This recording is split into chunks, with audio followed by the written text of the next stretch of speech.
Welcome to the Reasonable Southerner podcast. The South isn't all magnolias in the moonlight, but neither is it all racism and violence. We are just like you. My name is Frances Coleman. I share my insights about my life and yours.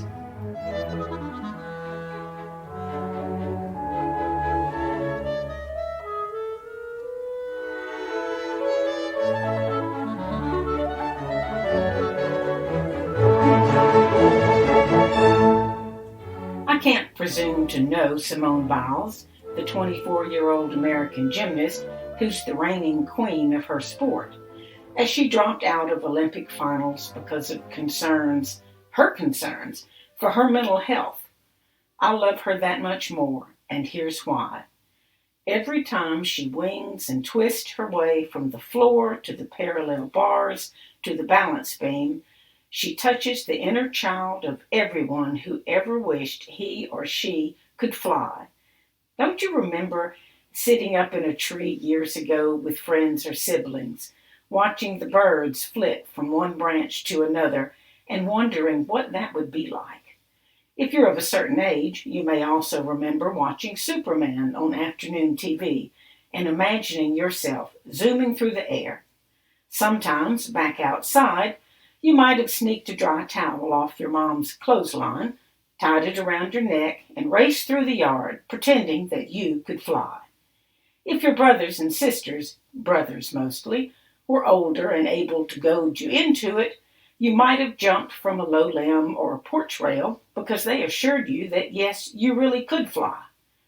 You couldn't, of course, but as she worked her way into one success after another in recent years, Biles gave life to those youthful fantasies. She has vaulted and spun for the most world medals in U.S. history, 14, and the most world championship gold medals, 10, of any female gymnast ever. Her 4'8" body is sculpted, muscular, and toned. She gives new meaning to the word competitive, and her ability to concentrate is fierce. She is a warrior in pursuit of the next victory. When she sticks a landing at the completion of another beyond impressive routine, her face glows and her smile radiates. When writers and commentators speak of her, they preface her name with adjectives like superstar, legendary, and show-stopping. Off the floor and outside of the gymnasium, Biles appears to be friendly and, within reason, accessible. Most of all, she exudes confidence. So when she withdrew from the Tokyo Olympics after one unnerving performance, her followers were surprised. When she said it was because she was having mental health issues, they were stunned. Critics, and yes, she has her share, accused her of being weak and not genuinely competitive, and said she'd let her teammates, her fans, and her country down. Which is absolute bull, you know what. Biles has to answer to only one person, herself, as she guards and nurtures her body, mind, and spirit. And she has only herself to blame if she does not take care of herself. To acknowledge that she was faltering and that she was struggling mentally took an enormous amount of self-awareness and courage. What was she supposed to do? Risk a physical, career-ending injury? Drag down the rest of the team? Deny what she knew to be the truth about herself? She did none of those things. Instead, she exhibited the kind of courage that has taken her to the top of her sport. And in the next breath, she showered her teammates with love and support and cheered them to a silver medal and later a gold. If I were able to meet her, then in addition to thanking her for her composure and her bold decision to withdraw, I'd thank her for some other things too, like showing little girls that they can dream big, and that when they couple those dreams with talent, commitment, and hard work, they can achieve big things. Like prompting the sports world to acknowledge the mental and emotional stress that athletes endure, and prompting the rest of us to remember that rising to the top is about much more than the fame and the riches that accompany it. It's about challenging yourself And it's about knowing that if you don't take care of yourself, who else will?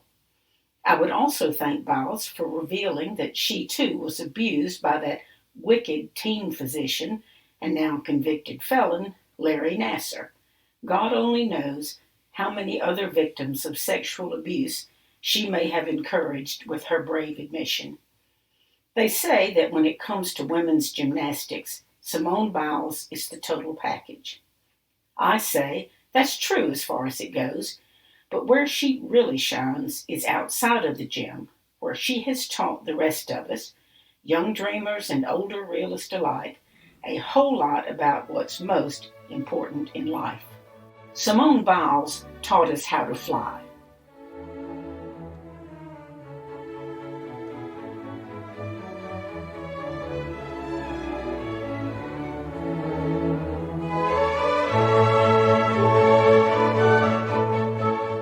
I'm Frances Coleman.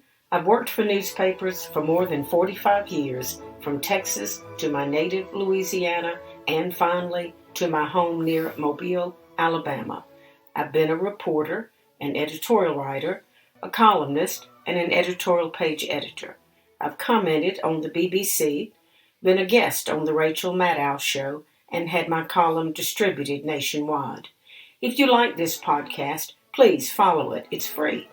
And even if you don't like it, I hope you will find it thought-provoking.